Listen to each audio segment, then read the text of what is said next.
What's up, PTB Nation? Welcome to another episode of the Parking the Bus podcast, episode 58 tonight. And once again, it's another Euro 2020 edition. Of course, it's the third day of round of 16 action at Euro 2020, of course, being played in 2021. As you know, tonight is Monday, June the 28th of 2021, but we are celebrating, enjoying, and elevating, if you will, this experience that is Euro 2020, one of the great tournaments I think that has been played.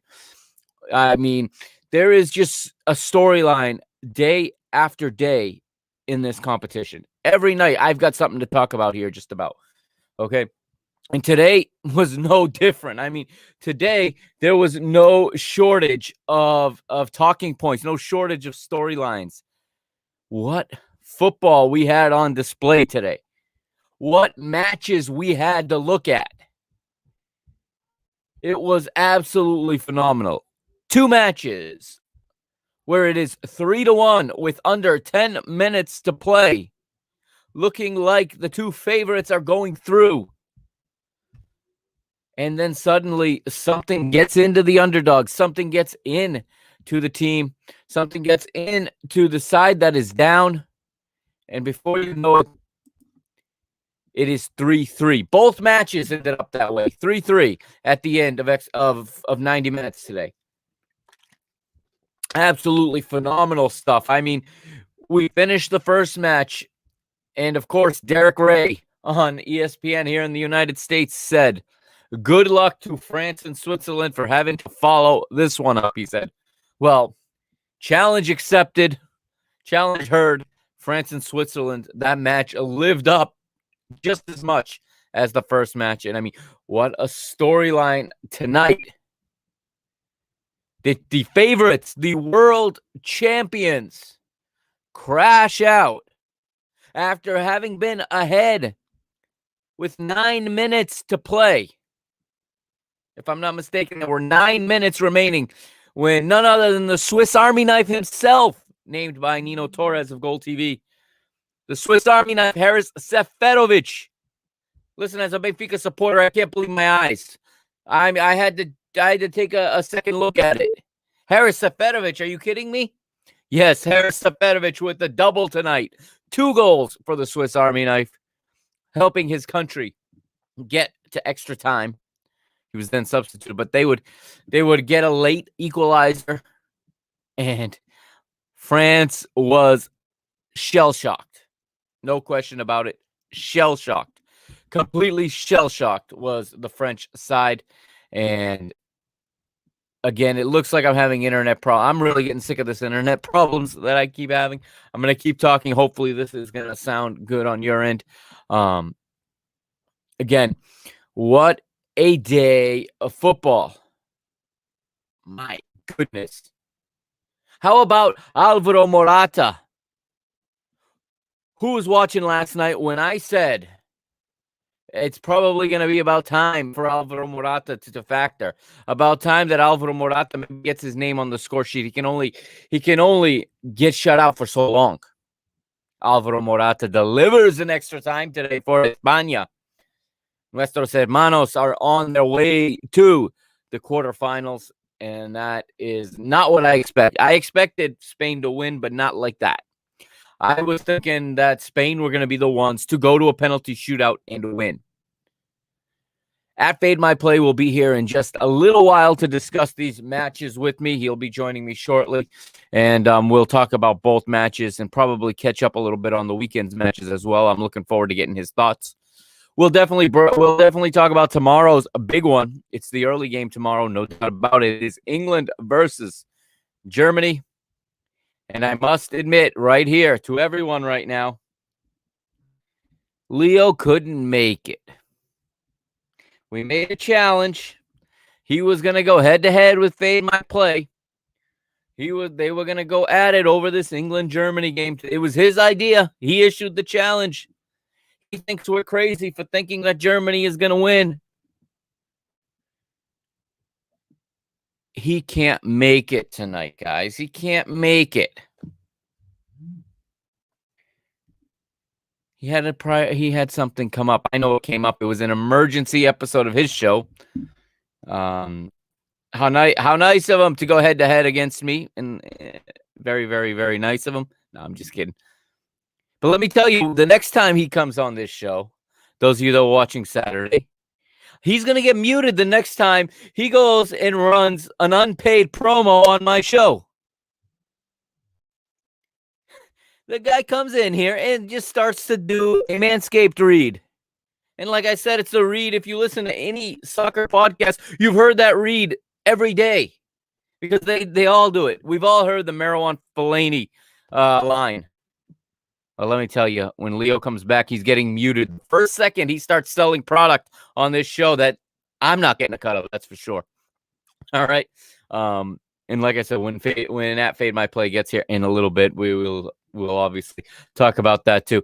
And again, I can't say enough about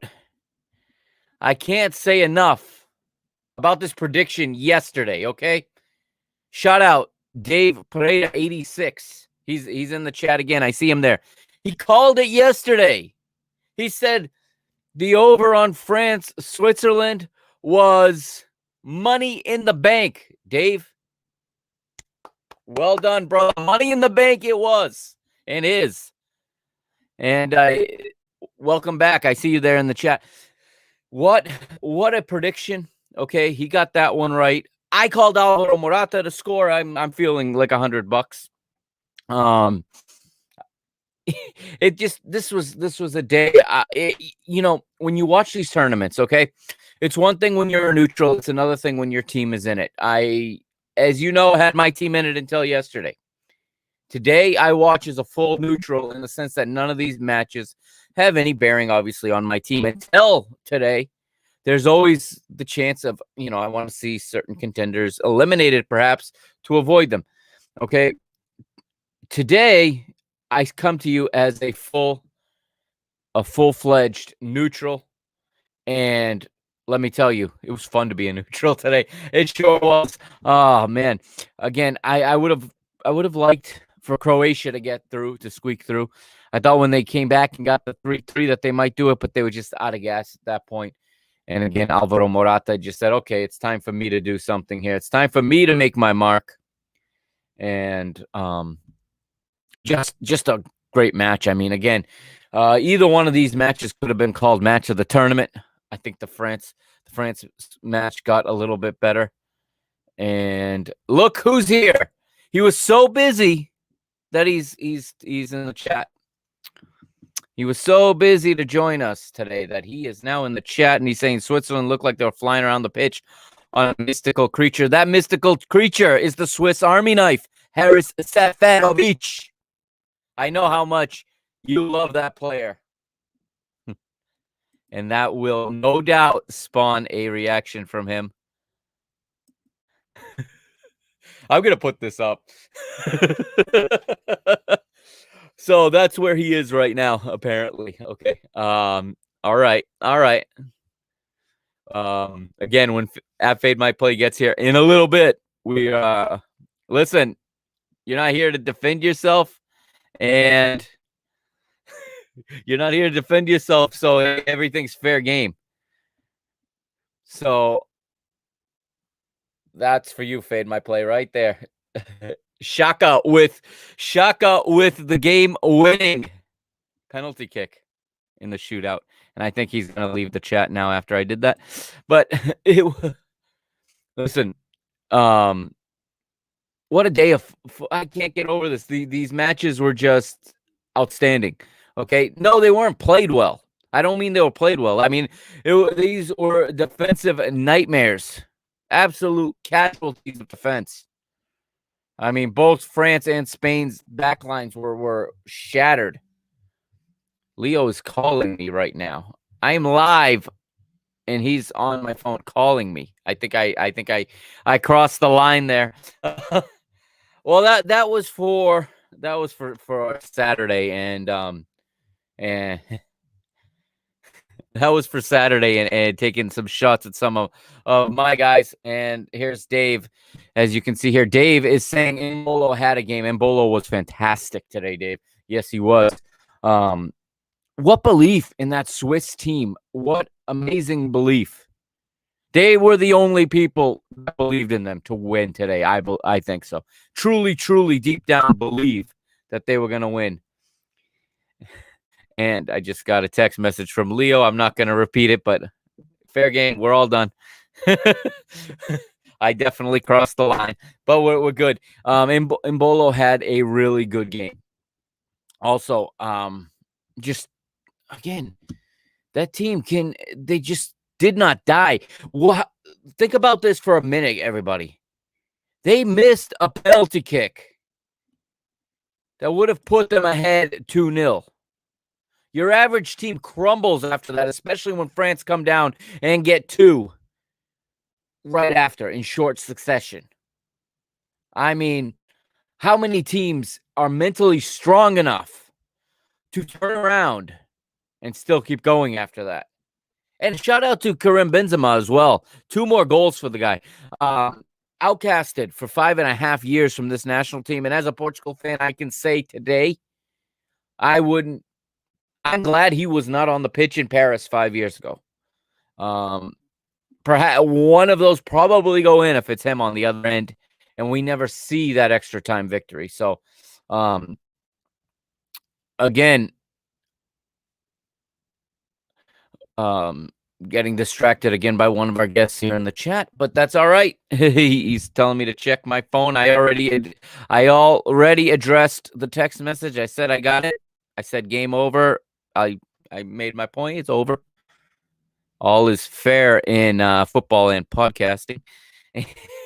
And just Switzerland. What mental fortitude to come back after that. What mental fortitude to come back after missing a penalty kick. And, it was funny because Ricardo Rodriguez steps up. I mean, he hit that penalty kick right to the spot. The same exact spot where Hugo Lloris dove to on Cristiano's penalty kick in match day 3. Okay. He hit the spot, or I should say he hit it right to the same spot as Cristiano Ronaldo, and that's where Hugo Lloris was going this time. I'm not sure if he thought he was going to get Lloris to dive the other way again. I think Lloris kind of read him well. He guessed correctly, of course. We can't say the same in the shootout, as he couldn't come up with the save in the shootout. But in the 90 minutes, he comes up with a big penalty save, keeps France in the match, and like we said, moments later, Karim Benzema makes it 1-1. Moments after that, 2-1. And I thought at that point that France were going to coast. Paul Pogba makes it 3-1. And at that point, it was checkmate. It should have been checkmate. They are the world champions. But again, you can never count these games over before they're over. We had seen it earlier in the day. We had seen Croatia come down from the same exact deficit right around the same time in the match. We had seen it. And, we get to it, and Switzerland make it 3-2. And Fade My Play is here. I'm going to bring him in right now. Yes. What's up? Get in. Sorry I'm late. Oh, no problem at all. We had a little bit of we had a troll in the chat by the name of @DGens United who couldn't make it today. So Dave here is saying, would it shock you if the Swiss get throttled the next round? Honestly, probably not. This tournament has kind of gone that way. We've beat up Spain since day one, and suddenly Spain have come alive with 10 goals in 2 matches. And I don't think anything can surprise me anymore in this tournament. What do you think about that? I think it's it's a good point, but I don't think Spain's going to be the ones to do it because of the way Hmm. Switzerland are set up. As you saw from, I know we'll get to this, but as you saw from the game, Switzerland are a team that soaks up pressure and counters. And so they're used to being able to handle the ticky-tack style of play that Spain does. I think that game has underwritten all over it. I don't think we're going to see a thriller like we did today because France and Switzerland today were set up in the same formations. It was like for like at pretty much every stage, or excuse me, every position on the pitch. And so in those type of games, usually talent just wins out, and really it should have. Whereas against Spain, Switzerland will be extremely defensive minded, whereas Spain will control the ball the majority of the time. It won't be back and forth like it was today. It'll be very much Spain trying to break them down. And I can see a, 1-0, 2-0 type of victory, maybe a 2-1, but I see low scoring.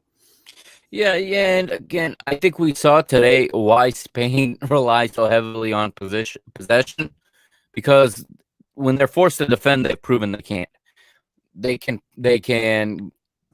possess. If they lose the ball, they press and they try to win it back quickly. If they don't win it back quickly, they find themselves in all kinds of trouble defensively. And again, they had a 3-1 lead, less than 10 minutes to go, and they could not keep when possession is exactly what they needed.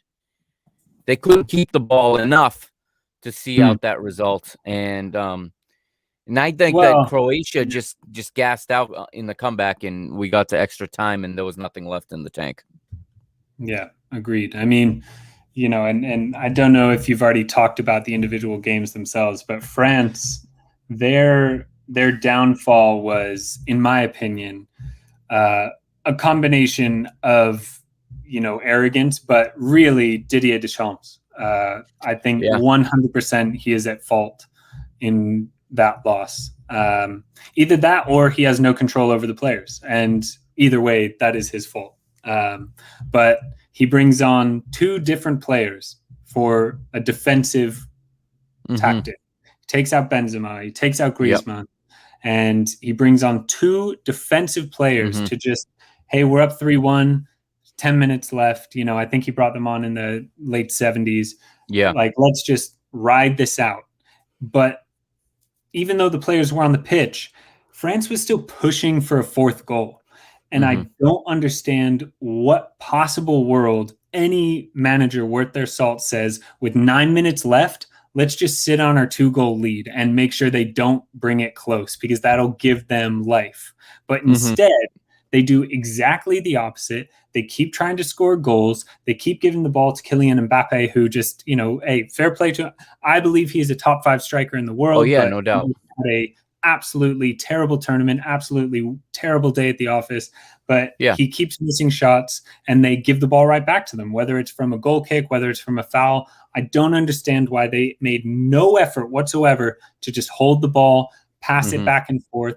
Everything they did for the full 90 minutes was attacking. And that doesn't make sense when you have a 2-goal lead. It makes sense when you're down 1. It makes sense when you're tied. It even makes sense when you're up 1, because you want to make sure you get that insurance goal with how well they were playing. Sure. But the fact that Deschamps did not say, what the fuck are you doing? Stop doing long balls over the top. Stop doing through balls. We need to control this. If they had made it to 87, fine. You concede a goal. It's 3-2. Yeah. Then you just sit on 81. Whatever. But instead, they attack forward. The goal is the result of a bad pass, and then on the break, 3-2 with 9 minutes left and stoppage time. That is 100% down to the French style of play in the final 15 minutes. Yeah, I agree with you there. And again, they put themselves in a situation. And managers do this, and one of my things that really gets under my skin in these type of matches is you always know there's the possibility of penalties. You keep your penalty shoes on the pitch. I mean, even in a 2-goal lead, he had the situation, and even if it's not the penalty shooters, like you said, they took their key attacking guys out, and then they had to try to come back, and now they have a team that is missing, everyone but Mbappe, essentially, in the offensive side of the ball, that to go find a winner was going to become very difficult at that point. And And Kinsley I said Coleman this, almost got it in the 90 plus whatever. I mean, He almost that put would have it in, been the most insane goal. Right. But after that, they were missing pieces in order to go find that winning goal. And again, they're missing guys that would have otherwise taken penalties. So again, this kind of goes back to, first of all, okay, let's forget about the fact it never should have even gone to extra time because you had a 2-goal lead with 10 minutes left. Like, that's down to poor defensive tactics. But in extra time, they were playing for penalties. Like, Switzerland looked way more dangerous in extra time. I thought France had a couple of chances that, Mbappe just absolutely mishandled, but still France looked, very much complacent. They looked like they were playing for the penalty. And I said this, I was literally live tweeting the whole thing like I know the rest of the world was, but I was just like, if this goes to penalties, put everything on Switzerland. Like, they are going through. And I also said in I think it was like the 70th minute or something like that Mbappe has to be the biggest individual disappointment of the tournament so far. And then he, misses a through ball, like doesn't even put it on target twice in the last 10 minutes. And then we get to extra time and he looks kind of like rattled.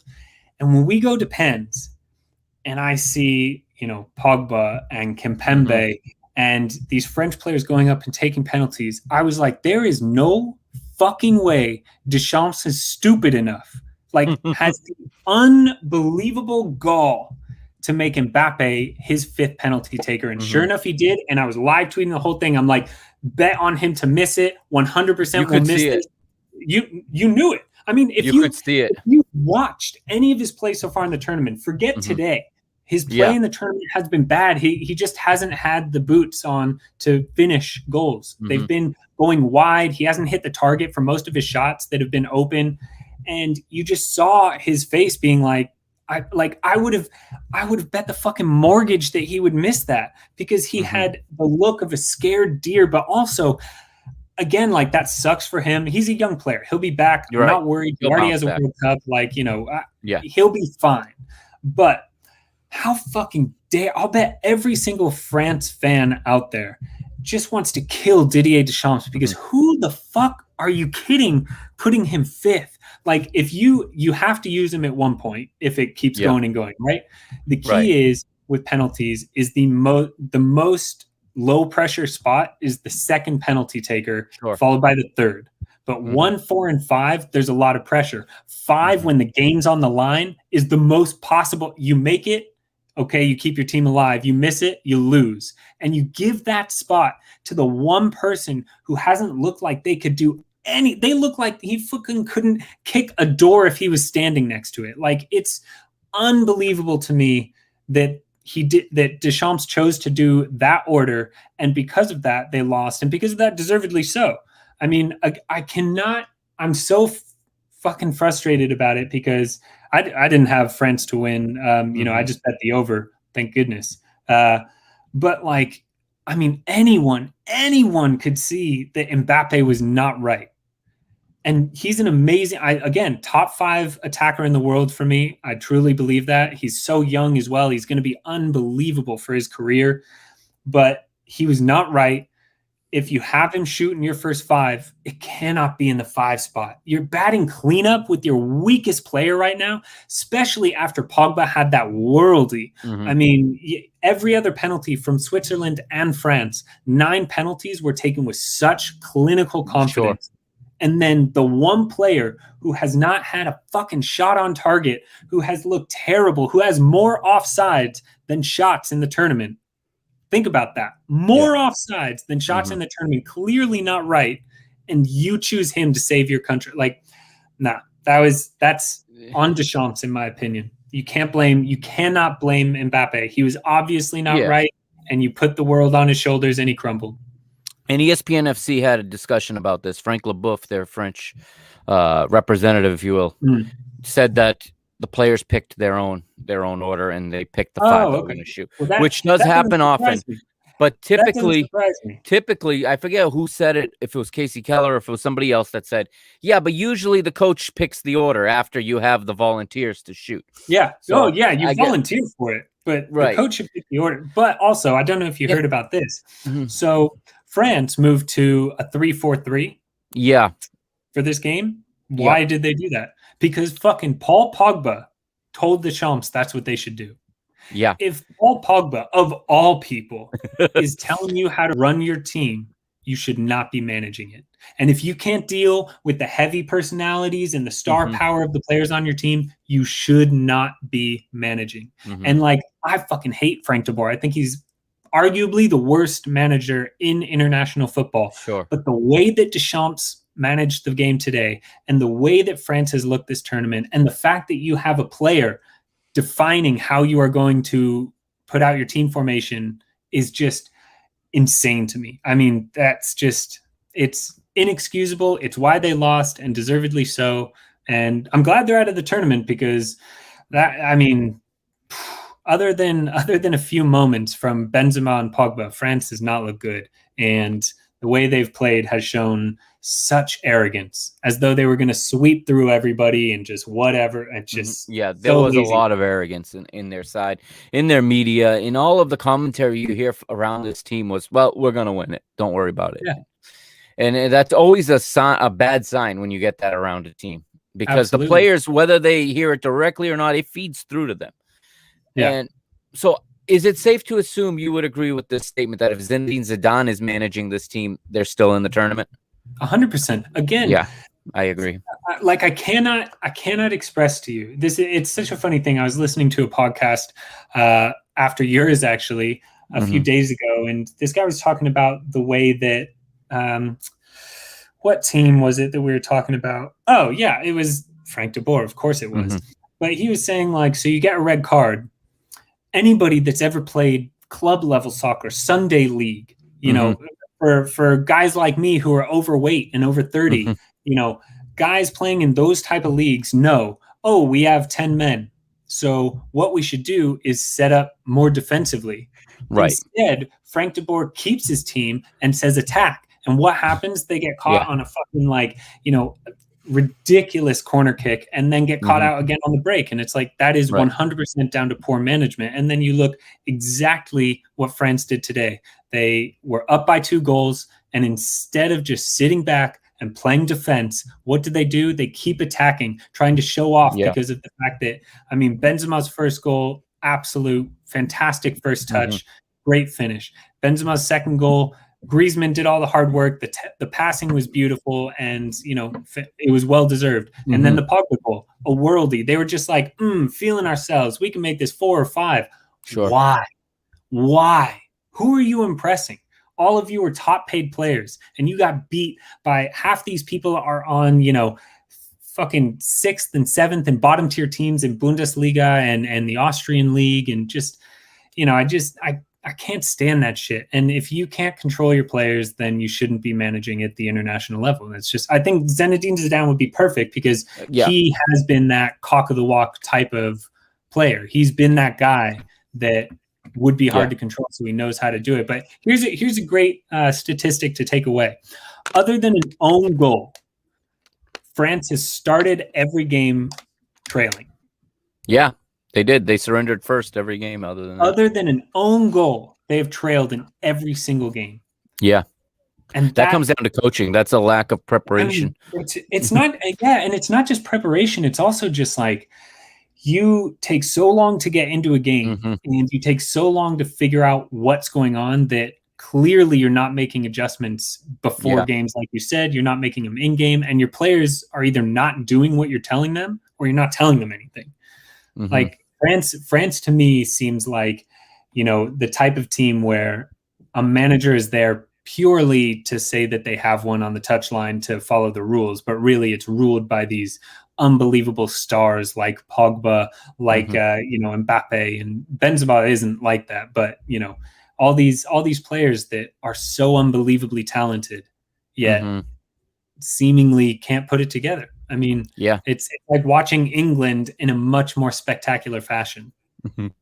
Yeah, absolutely. So, like you said, they played a 3-4-1-2. They went with Lloris in goal, Varane, Lenglet, and Kimpembe in the back. Benjamin Pavard and Adrian Rabiot as the wingbacks again. Now, they do have an issue with injuries, so they are short of outside left-sided backs. Rabiot was subbed in the last game to have to fill in there. It looks like they went to this system, like you said. If it was suggested by Pogba, the idea is that because they don't have the traditional outside backs, that this would add more cover. It left them more exposed. It did the opposite. Exactly. Pogba and Kante in the center, obviously. Griezmann playing behind Benzema and Mbappe. Again, it's not that Griezmann's playing bad for me, but it's like he's not making a difference in any of these matches. Yeah.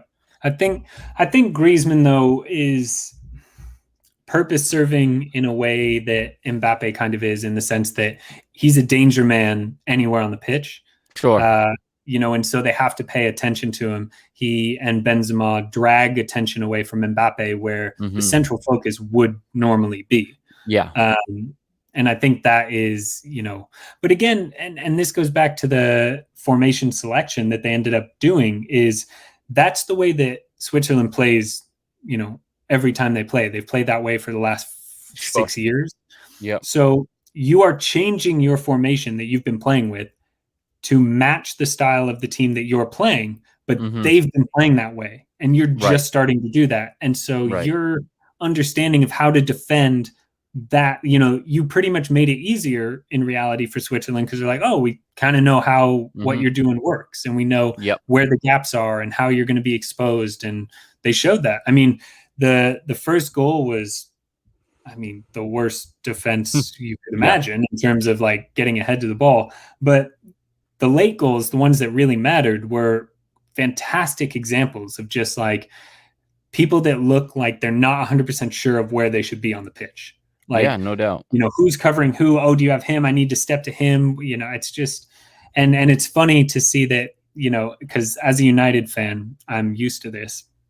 Paul Pogba pulls off a worldie, unbelievable, and then gets caught in possession, gives the ball away, which leads to the goal. I mean, the amount of fucking times that happens with United, it is unreal.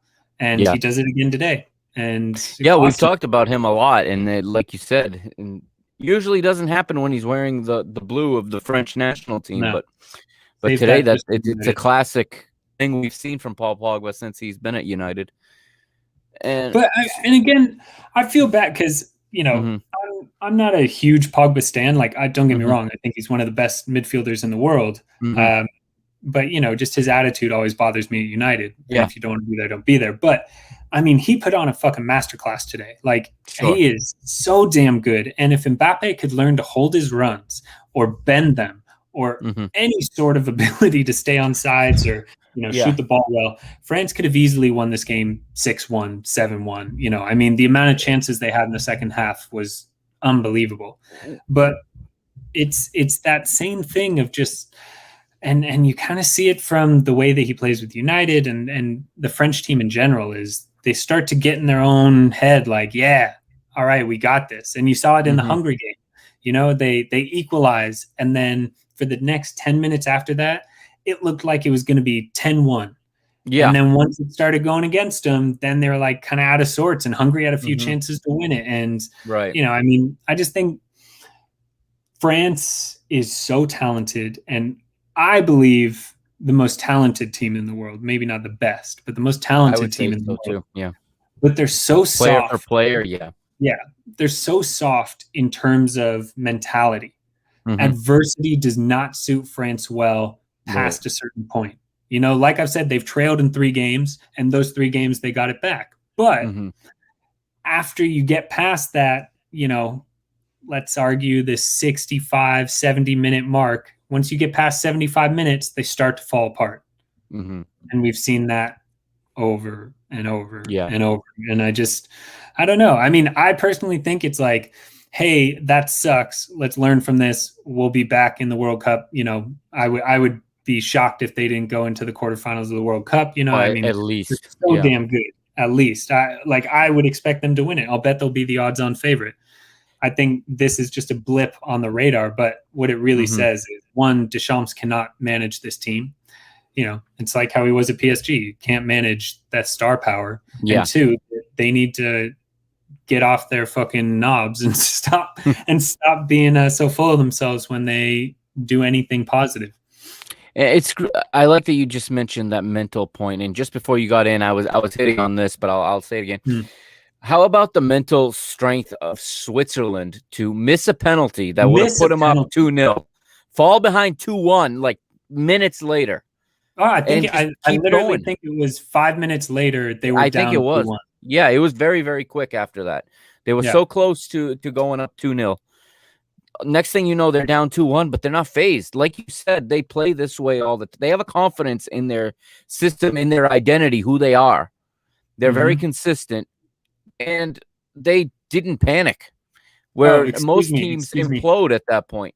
4 minutes after the missed Was it 4 penalty, they were minutes? down Yeah, 2-1. it didn't take long at all. It felt like it happened really quick. Yeah. And where would France be without Benzema this tournament? And they almost left him out. I And they mean, almost left him out. he had 5 goals in the tournament and they Yeah. almost left him out. Like, I Yeah. think he's arguably the most underrated player, in recent history. I would say so. Underappreciated for sure. Underappreciated is probably the better Mhm. term. Not underrated because he is fantastic, but just Mhm. underappreciated because what he does for Real Madrid and what he does for France is just clinical. Mhm. Yeah, so and then again, they also have the equalizing goal called offside. Mm. Again, that can demoralize the team in the closing minutes. Yeah. That can be the idea, oh, there was our chance, we lost it. No, they just go create another one. And Yeah. like you said, we get the mistake by Paul Pogba, ends up going the other way, and Gavranovic, after the 90-minute mark, makes it 3-3. Yeah. Going to extra time, and we finally get to see penalties. Third extra time match in the tournament. First one to make it to penalties. Yep. And like you said, the first 9 shots perfectly taken. Even Kimpembe, who looked like he didn't want to be there, but I think And that was he's part a of the mental choke game. artist too. He absolutely buried it, and then you could see the I don't know if it was relief or just happiness when he scored.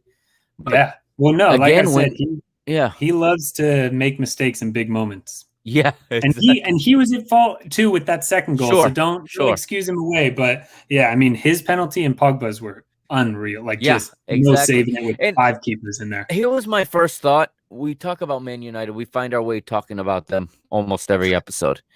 And go back to that Europa League final. Why was Pogba subbed off in the final seconds of extra time I'm assuming to not take a penalty?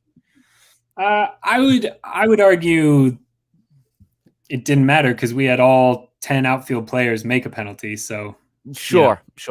That's a good point. Watching that, any substitutions didn't matter because you're asking, like, De Gea in that moment. I would say I knew Mbappe would miss it more, but I was watching it with a buddy of mine, and we're going to 8-9, and I'm like, if this gets to De Gea, he is 1 bajillion% gonna brick this. And of course, he soft kicks it straight at him. But like, yeah, I can't blame that. I mean, Pogba has a history of missing penalties anyway. But yeah, I mean, if all 10 of your outfield players score and you have to rely on goalkeepers, it's. If I'm not mistaken, he shot first, right? Who, De Gea? No, he shot Pogba today. Oh yeah, he came straight up. Pogba went first. Yep.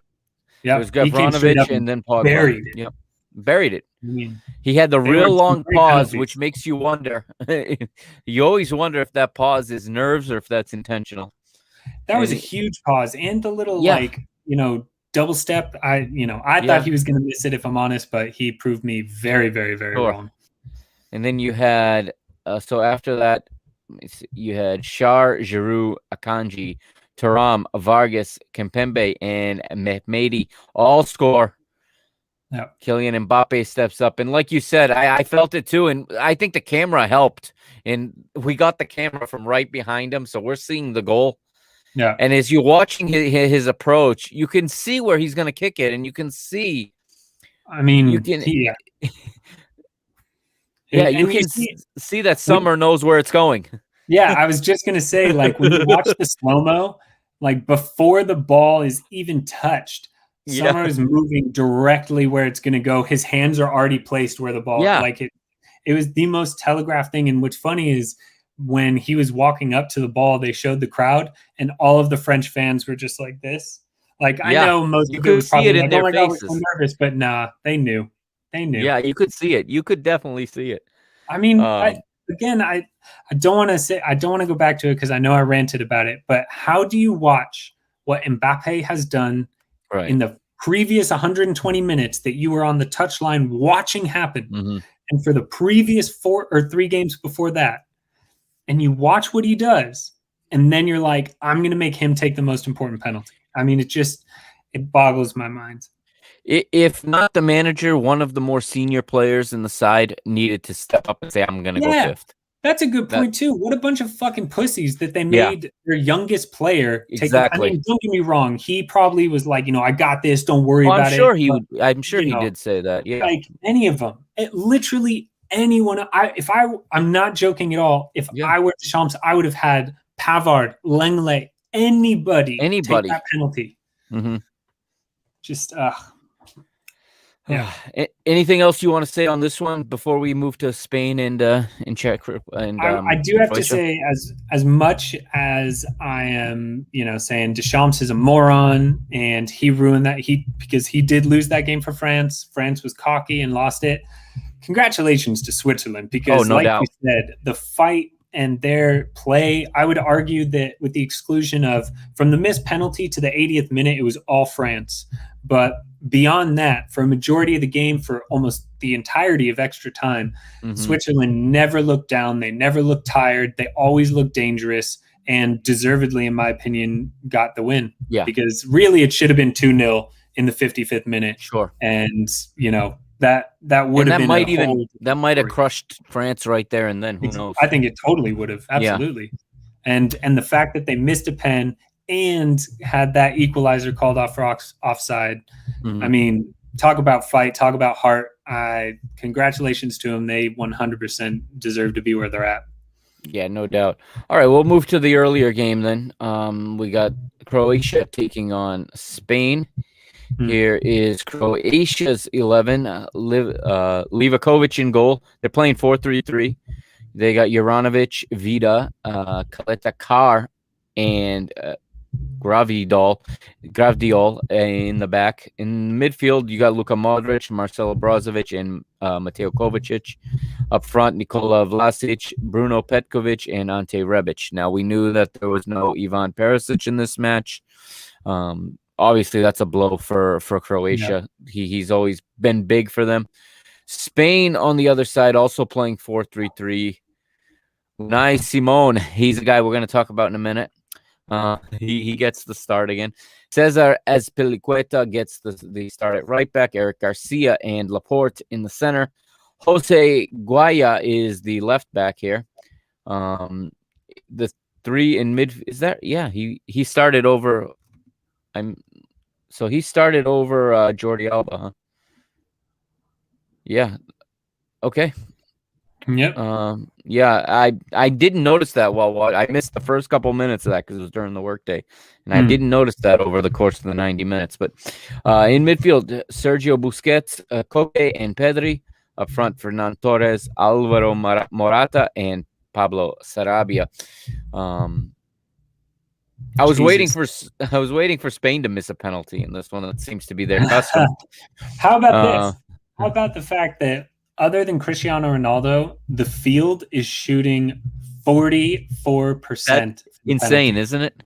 It's Cristiano insane. Ronaldo's 3 for 3. The rest of the tournament is 7 for 15. Yeah, it's crazy. So the first we get an own goal for it's okay. We'll talk about it now. Pedri plays the ball all the way back to Unai Simon, and I don't know if he loses it in the sun, if it's coming along the ground. So I don't know, but he just does not control the ball. It goes right over his foot and into the empty goal. That can't happen at this level. Like, it's amazing that they ended up being forgiven for this, because against somebody else, you probably pay the ultimate price for giving away a goal like that in the 20th minute.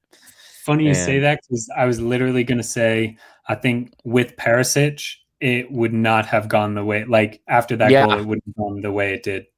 Right. But credit to Spain. They don't lower their heads too much, and they don't beat themselves up. Sarabia levels on the 38th minute. The second half, Azpilicueta in the 57th. The Chelsea man gets on the score sheet, and they're getting goals from not their key goal scorers, and that's kind of been it goes down to how MO shit here. they are. Yeah. Torres makes it 3-1. It should have been over at that point. 85th minute, Orsic makes it 3-2, and then Pasalic in the 90th +2 with that nice header makes it 3-3. And finally, in extra time, we see Alvaro Morata arrive at Euro 2020. I had actually made the prediction last night that I think he's probably due to score. And not offsides. What a surprise. And not offside. So he gets it in the 100th, makes it 4-3. And then Oyarzabal makes it 5-3 3 minutes later. Yeah. And again, I think Croatia was just gassed once we got to extra time. They had burned all the fuel coming back. Yeah. I mean, but this was a game where, so you look at these games, and obviously hugely similar to the France game because of the fact that, okay, they go down, then they're up 3-1, then it's 3-3 to extra time. Like, unbelievable how that happened in 2 games today. It's the same writer telling both stories. The best, fan view freaking match day so far. I'll say that much. But what's crazy is, and full credit to Spain, because I did not think they had this in them, is that they did exactly what you would expect France would have done.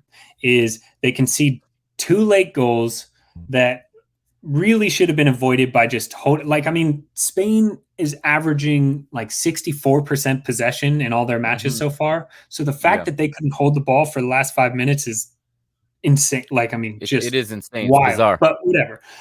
So they, instead of being like, shit, like, what do we do? All right, let's be smart about this. Let's not concede. Let's, make sure that we retain the ball. No, they pushed everyone forward in extra time. They were like, no, we see you're tired. We have the players to be able to do this. We have the talent level that's above yours. We're going to push and push and push. And they did. And they got 2 very well-deserved goals. I would say both of those were, yes, because of tired legs, but still very well put together goals. They weren't like, a 40-yard screamer or something like that. And then you look at France, who, as soon as they were in extra time, were playing for penalties. They were playing to not concede. And the kind of fight that Spain showed, I did not think they had in them. I thought that they would Croatia 100% once it went to extra time. Although once you saw how tired they were, it makes sense. But still, Spain showed dangerousness. They showed that they have that edge to them in extra time. I think that, what surprised me most was that they leveled before halftime. I thought that was very impressive that they pushed for that. And then, deservedly, through Azpilicueta and Torres, that they should have had the game wrapped up. They gave up 2 sloppy goals, and they were like, you know what? We shouldn't have done that. Let's make it right. And they did. They scored not 1, but 2 back to back. And you see that kind of edge, and you see that kind of fire from teams that, usually from teams that are, what's the word I'm looking for? That are a little bit less than the top tier of teams because they have that fire and drive of people think we're the underdog. Yeah. And I think they had some of that because people that are upper saying, mid tier. Yeah, Spain has looked terrible. Spain aren't as good as, they haven't had a team this bad in 25 years. Their, group stage was terrible until last game where they were playing a bullshit team. Everyone's been saying they have been very disappointing. And I'll bet that fueled a little bit of this extra time game of like, hey, people think Croatia's going to roll us over in this extra time or in penalties. Let's get it done. And you didn't see that from France. And, fair play to Spain. And I think they'll have more trouble with the Swiss than, the books will probably make. But they looked dangerous. And I think, for a team that had scored 1 goal. Yeah. I think Dani Olmo came into this game very well, too. And as in the extra time, I thought he was pretty important. And just look at the names that didn't play for Spain today.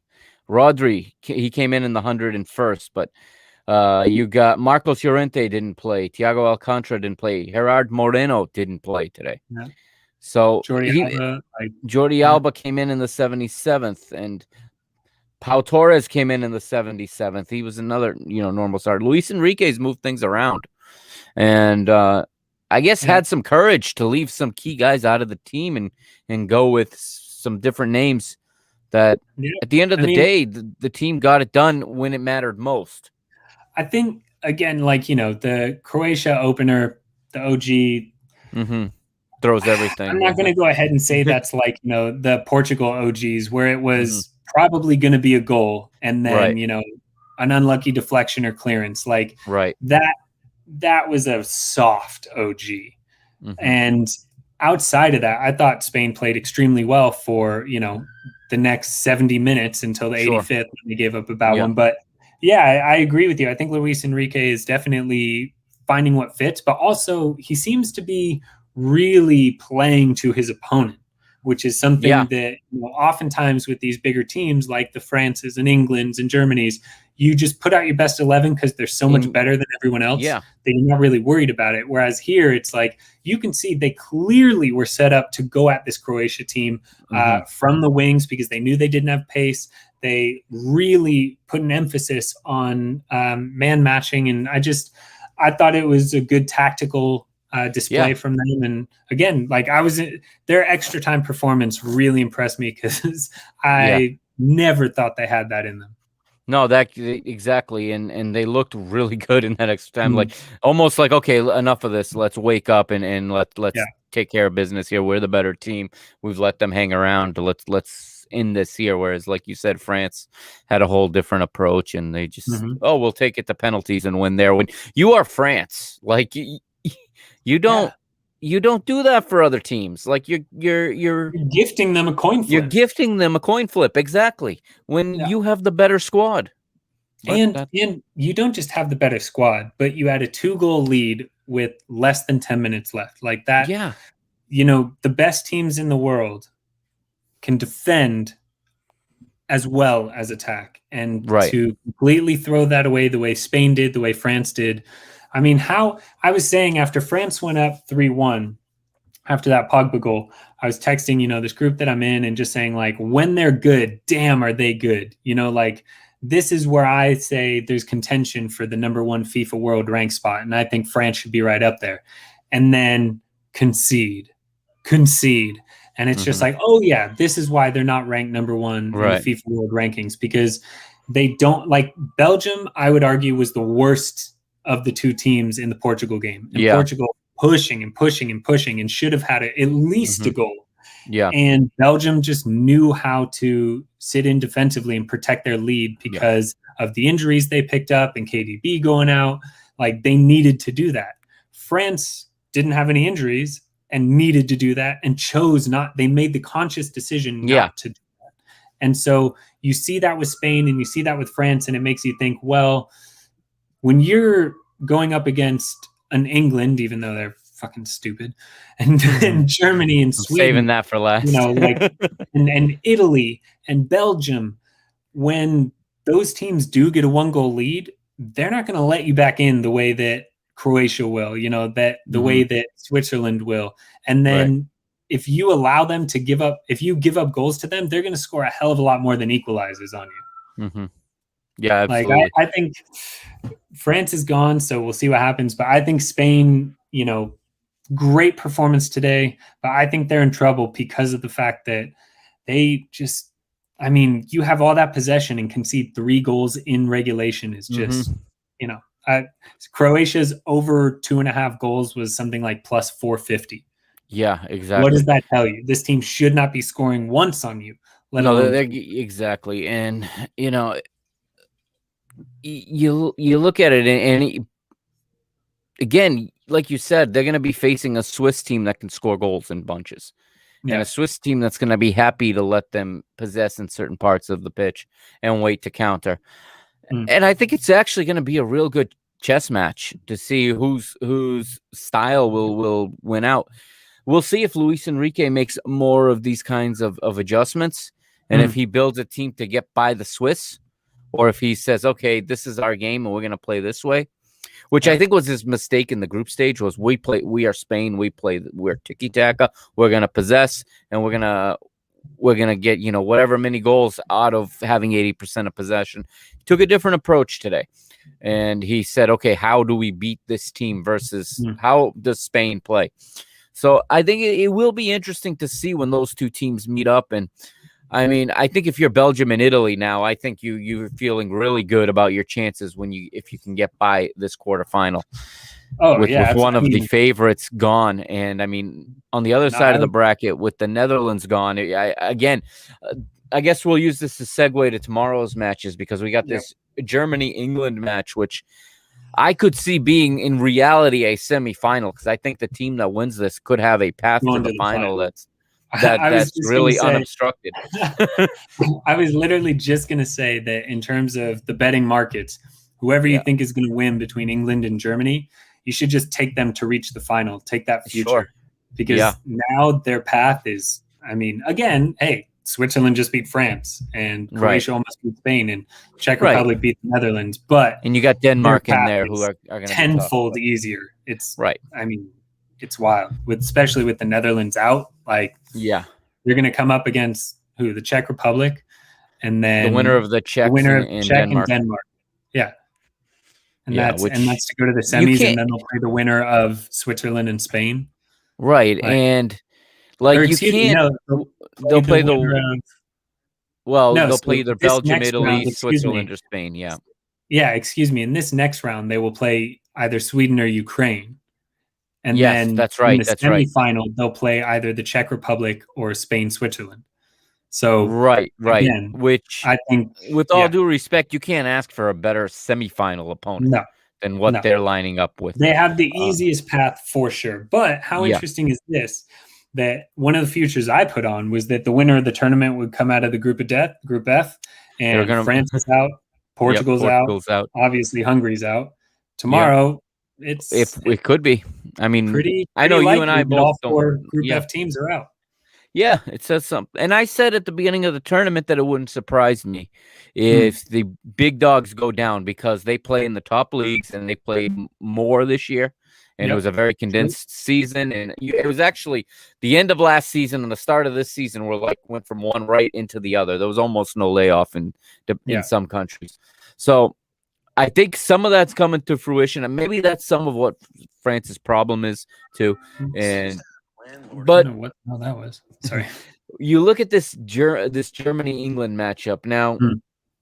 I think there's some doubts with a couple of the Germany players. They're showing flu-like symptoms. So, Shit. yeah, I know No fucking way. I haven't heard that that yet. I had heard that tonight on ESPN.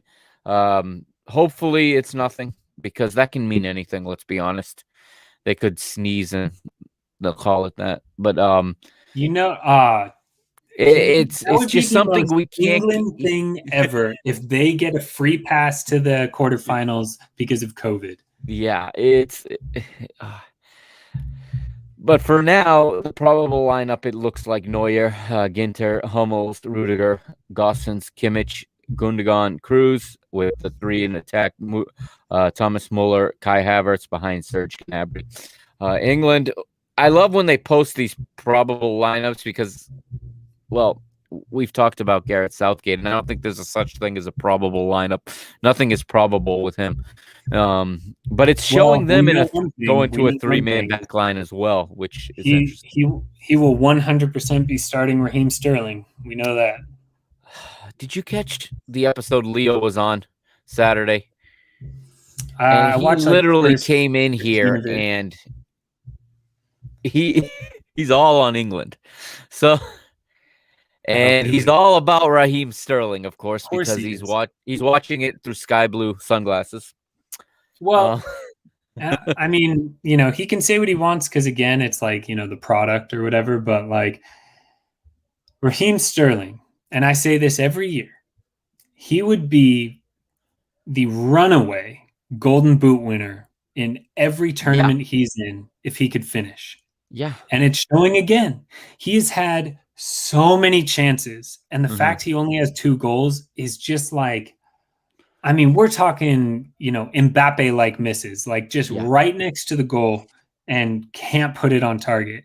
And if you take off those blue shaded sunglasses and watch him play, like if they just did attack ham on only him, and you're like, wow, look at the movement and look at his ability to get into the right positions and then do nothing with it.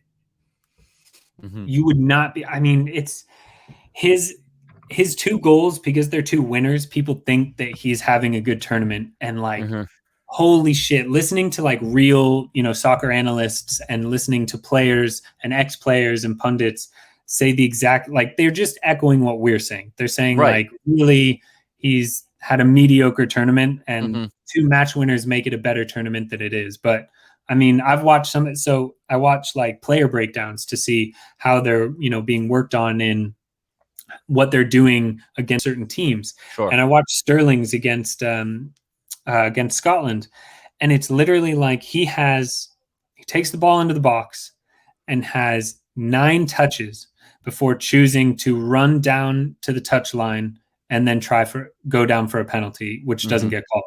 And it's like 9 touches in the box, and you don't pass it or put a shot. Like, that is just so indicative of his style of play and why he works really well at City. But I mean, the man should have 50 goals a year. Again, I'm not saying he's not good. I'm saying he's not a good finisher. It was funny because we did start to argue about this game, him and I. We were raising our voices, and then he tried to tell me that Portugal wanted 3rd place and preferred to play Belgium over England. I remember you saying I literally took these off. I was ready to walk off my own show. No. And then he agrees that that Gareth Southgate is the clown or whatever. But he says that this talent is just too much for them to lose. But I look at this team, okay? And I've heard the rumors, too, that they're going to go to a 3-man back line. I think that's going to kill them. It's going to turn into a 5-man back line, first of all, because it's showing the probability of Reece James and Kieran Trippier being the outside wingbacks. Playing in front of Jordan Henderson as well. And I could just see them retreating, especially the way that they have been playing so slow and trying to build up with slow, short passes. I don't understand why England doesn't just be England. That's exactly why you said it right there, because they're England. Because they have the players to play the way that I think they've tried to play for years, and suddenly now they have the pieces, and they're like, "Well, we want to play this way instead." And what's interesting is, again, I will be waiting for team selections to place any of my bets, because I think what you're saying is exactly right. I think what they're going to do is set up defensively, soak up pressure, and then try and play their, ticky-tack type of balls. And that is, for some reason, what they think works, because they won their group.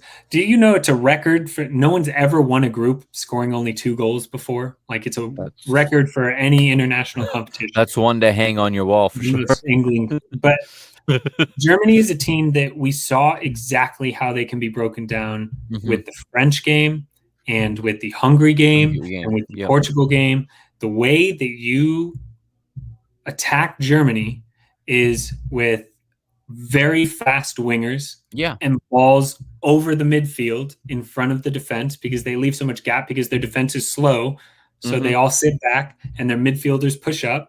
And so there's all this space. And their wingbacks go way up, leaving a huge space. But who the fuck's going to do that in this lineup? Harry Kane isn't going to. Sterling doesn't do that. Right. What they should do is, Jadon Sancho on one side and Marcus Rashford on the other, and Kane in the middle. I was going to say the same thing. Yeah, because then you have Jadon Sancho and Marcus Rashford are 2 of the top 5 pace players in the competition. Of course. And you don't play either one of them. And the way you attack Germany is fast counters. And they're going to set up to not do that. And that, I mean, that just, like, if it is the case where Harry Kane and Raheem Sterling are starting with like Jordan Henderson and Calvin Phillips in the middle as holding midfielders, and then like a 5-back line with the wingbacks, I have to just bet on the under, and probably Germany, because they're just going to try and soak up pressure. But Germany's so intense with it that I can see them getting a goal. Now, if they start pace players, England should absolutely destroy Germany because Right. Germany don't have a defense. We've seen that in every game they've played. Right. The And I only, think, I mean, the only yeah, time they didn't give up 2 goals, they scored an own goal. right. And what this is really going to lead to is them whipping in early crosses to Harry Kane, who's going to be outnumbered up against He's three Germany because who center else is backs. going to get ahead to the ball? Like Right. Sterling isn't going to get ahead, or it's Right. just I don't know, man. It's sad to watch because England should be so damn good. I agree. So that's the early game tomorrow.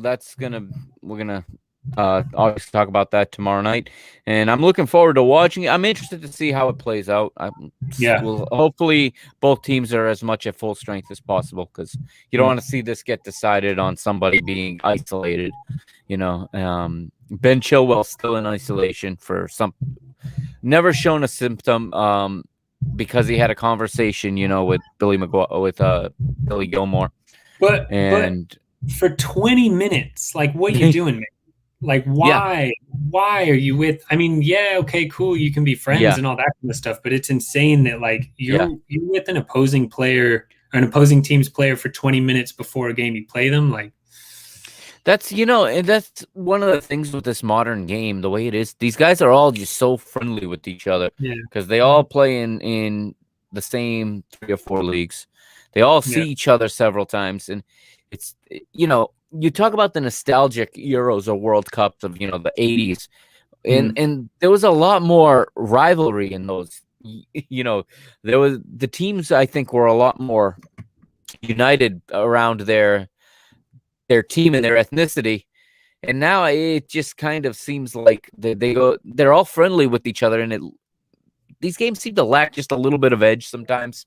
And England yeah. Scotland used to be unthinkable that the players would sit there for 20 minutes, socializing before the game. Yeah, I mean, dude, it's fucking insane. I just it's like watching the NBA now. Like I it's was just gonna say, yeah, here's a bunch of stars that are all friends and don't yep, really give a shit about the city that they're in or no, all they want is stats, contracts, and a couple of championships at yep. one point with whatever At team. some point with whatever team, as long as some of their friends are on it. So we got Sweden versus Ukraine to close out the round of 16 at Hampden Park. Right now here on FOTMob, 73% of the 22,000 that voted are picking Sweden. I'm looking here, and 4-4-2 of Sweden against the 4-3-2-1 of the Ukraine. There's some players here I think that can make a difference in this match, obviously. Yarmolenko comes to mind for the Ukraine. And again, Sweden have been hard to break down except for those 15 minutes where Poland had, attacked at will against them and took 2 goals back. I'm not sure what we're going to see from either of these teams, to be honest with you. To me, this is a toss up because these are teams that when they get to the later stages, we don't really have a body of work to go by as to how they're going to respond to the added pressure. Yeah. It's not a group stage anymore. You can't draw your way into the next round. So there's going to have to be some sort of risk going forward at some point. But Sweden have, a guy like Emil Forsberg that can be a difference maker, obviously. Alexander Isak can create chances. And I'd like Sweden a little bit more, but it wouldn't shock. And there's no result, I don't think, that would shock me in this one. Yeah. I in general agree with you. It looks like the markets kind of are leaning that way. I mean, I'm seeing, pretty much across the board, the Ukraine money line kind of coming down a bit and Sweden's going up a little. The draw, still pretty even keel at 210-ish. But the thing that I said, a couple a couple of days ago when I was on the pod with you is that what I like about Sweden is their coaching has been spot on. Every single opponent, it is so clear that they've had a specific game plan for the opponent and how to exploit what weaknesses and how to play against them. That's why they got a draw against Spain. That's how they were able to get that lead up on Poland. And yes, they did give up a couple of goals, but really they controlled that whole game, in my opinion. You know, and you look at their game against Slovakia, they got the job done. It wasn't anything to write home about, but they only had 40% of the possession in that game, Right. and not a single shot on target from Slovakia. That's right. I mean, and that kind of statistic is so telling to me. Like, Sweden didn't need any of the ball to do what they needed to do. With only 40% possession against Slovakia, they had 4 shots on target, 13 overall shots. You know, and when they played Poland, it was very much the same. You have, sorry, I had it right here. I fucking lost it. Here we go. Against Poland, you look at it, and they had 33% of the possession. Yeah. Against Poland. 11 shots, 4 on target, 3 goals with the win. I mean, that kind of defensive play, but the strategy to know your opponent, to know how to defend against them when you come up against, I'm not going to say weaker teams, but slightly weaker teams.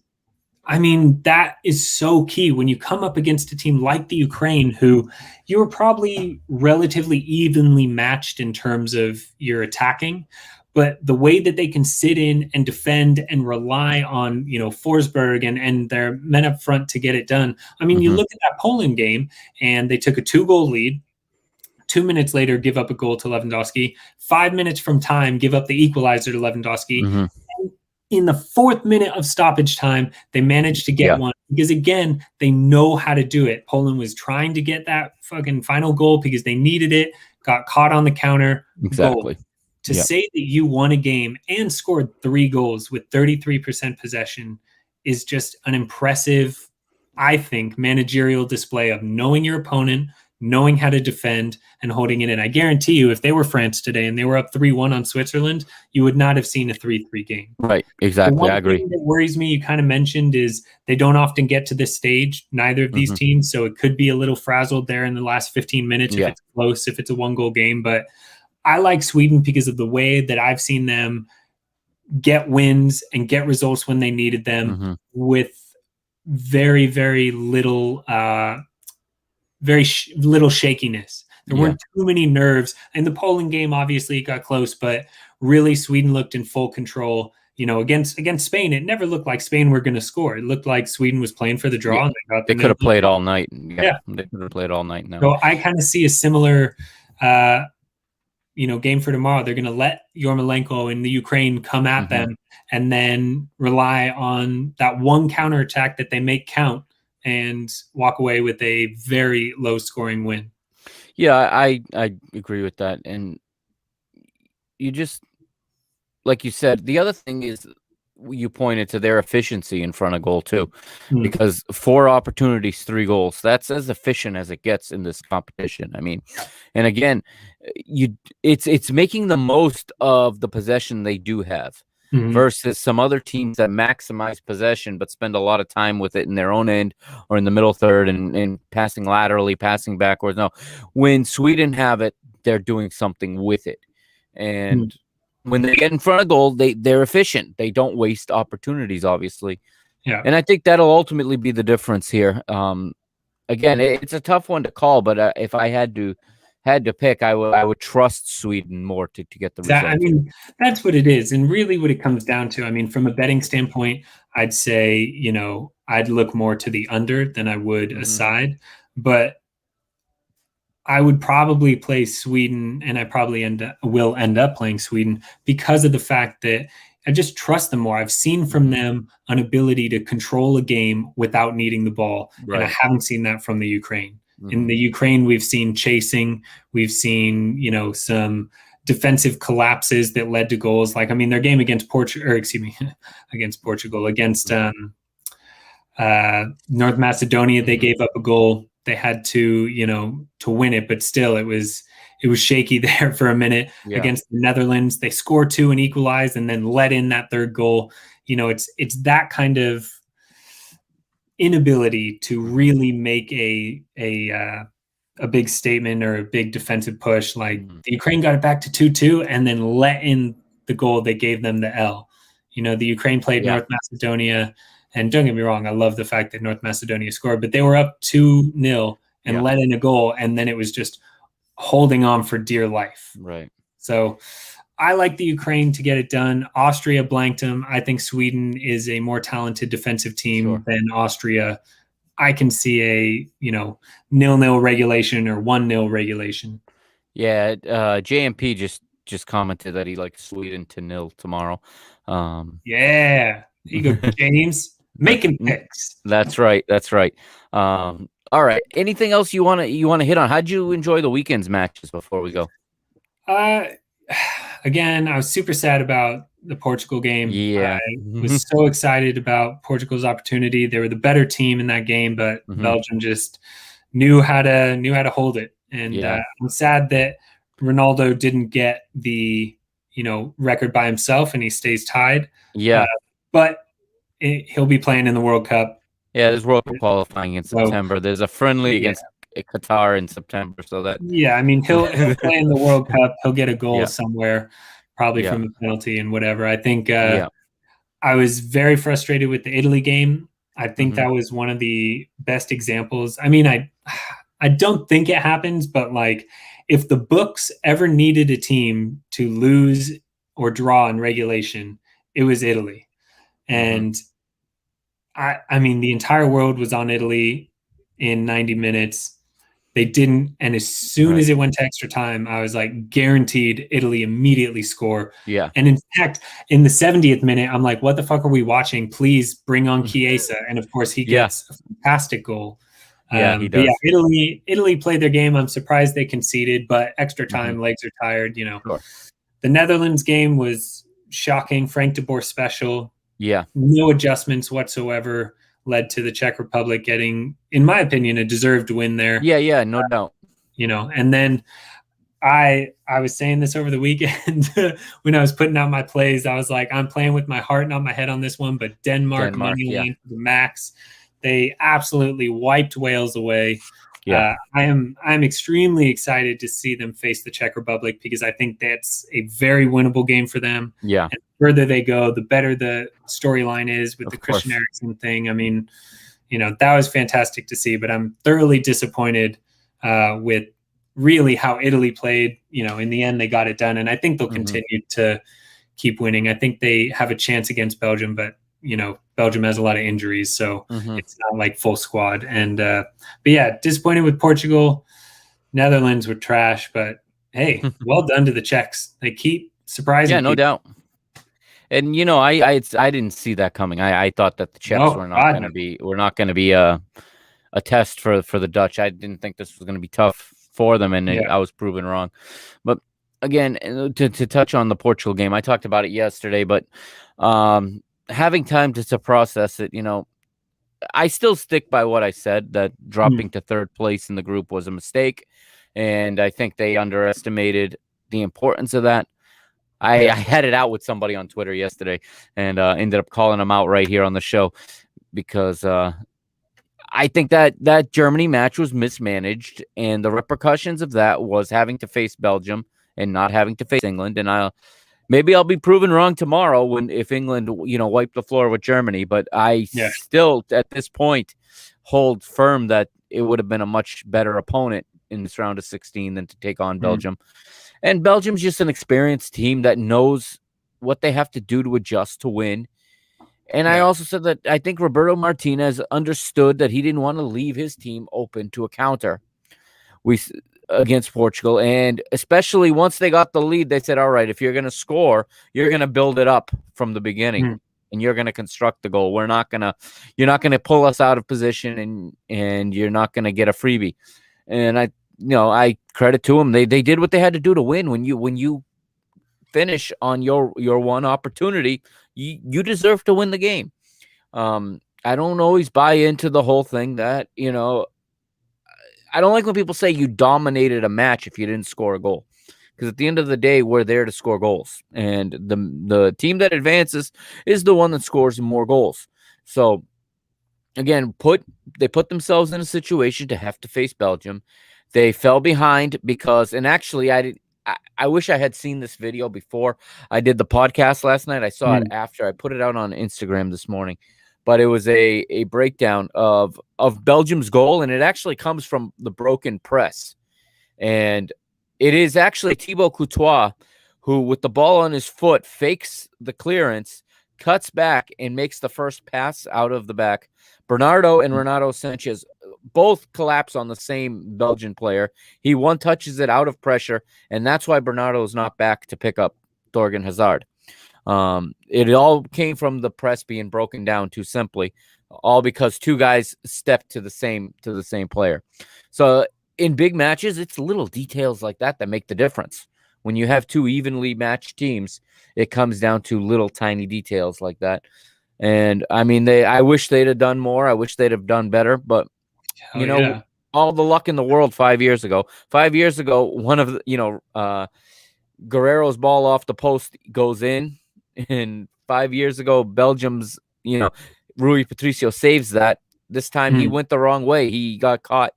He got caught not setting his feet. It looked like he cheated to the near post. I'm not sure if he couldn't see, but his first step was to the near post and realized the ball was swinging the other direction and had to jump off his wrong foot, and he couldn't extend himself far enough to get to it. It's the little things. But, I think, again, that Belgium-Italy match is almost like a semifinal as well now. I could see whoever wins that going to the final to play the winner of tomorrow's England-Germany match. That could very easily be the final we're talking about on July the 11th. Oh, for sure. Absolutely. I mean, unfortunately, if it was healthy squads, I'd say Belgium for sure. But with the injuries they picked up against Portugal, especially, I mean, if KDB can't go. Yeah, they're a whole different team without him. Yeah. I mean, if KDB can't go, it's probably curtains. I don't want to say that because it's Belgium and they're a fantastic team, but with the amount of injuries they have, they can't afford to be losing their best player. It's definitely a match-to-match situation, and I'm sure they're looking at it no further than the very next match. And JMP says, I think what we've already – he's going to say that the winner of England and Germany wins the whole thing. Yeah. It's possible. I mean, England's going to be playing at home, so I can see it. But if for some reason the final is like England, Czech Republic, they will 100% lose. They will find a way. They will find a way. Remember, where there's a will, there's a way for England to fuck it up. But hey, it'd be great if they didn't. I go back. There's an English proverb. It's very simple. It's, football is a game of 11 versus 11, and after 90 minutes, the Germans win. So I think Germany's going to win tomorrow. I think that, what does he have here? We have another lose in pens to the. Yes, that's another reason that I won't trust England. Is their hit? I know they won a shootout against Colombia in the World Cup, but first of all, Germany have never lost a shootout. And dude, if it goes to pens, England's done. I mean, the psychological effect of that. I mean, they will sleep tonight having nightmares about penalties. Dude, so other than Rashford and Kane, who do you trust on that team to take penalties? Nobody. Like the entire German team could take penalties. Yeah, exactly. And Manuel Neuer in goal, I mean, he's going to save at least one. Oh, 100%. I mean, I would be surprised if England hit 4. Yeah, it would be surprising. They don't historically do that. No, they do not. Although now probably they're going to win by penalties all the way through the because final. We're saying this here, and this is the type of tournament it's been. Yeah, exactly. Exactly. All right. So that's going to do it for this episode. Those of you listening on the podcast, get that in the morning. There'll be a recap of the weekend's round in the Brazilian League. Tomorrow I'll have a Copa America recap. I said it'd be tonight. But they're playing right now, so I'm obviously not going to be recapping it right now. It's over. It's over. So that'll come your way tomorrow. I think Argentina's ahead 4-1 right now. So against Bolivia, a pretty sad Bolivia side, but that'll all be coming your way in the next couple days. So thank you again for joining me. Follow him at Fade My Play. Follow me at PTB_media. And always check out old episodes if you want at www.parkingthebusmedia.com. They're all up there. And I'll see you tomorrow for another day of round of 16 action. Tomorrow we close out the round of 16. We'll know all the quarterfinal matchups, and I'm sure we'll get into what we think about those matchups tomorrow. All right. Thank you, everybody. Have a good night, and we'll see you tomorrow.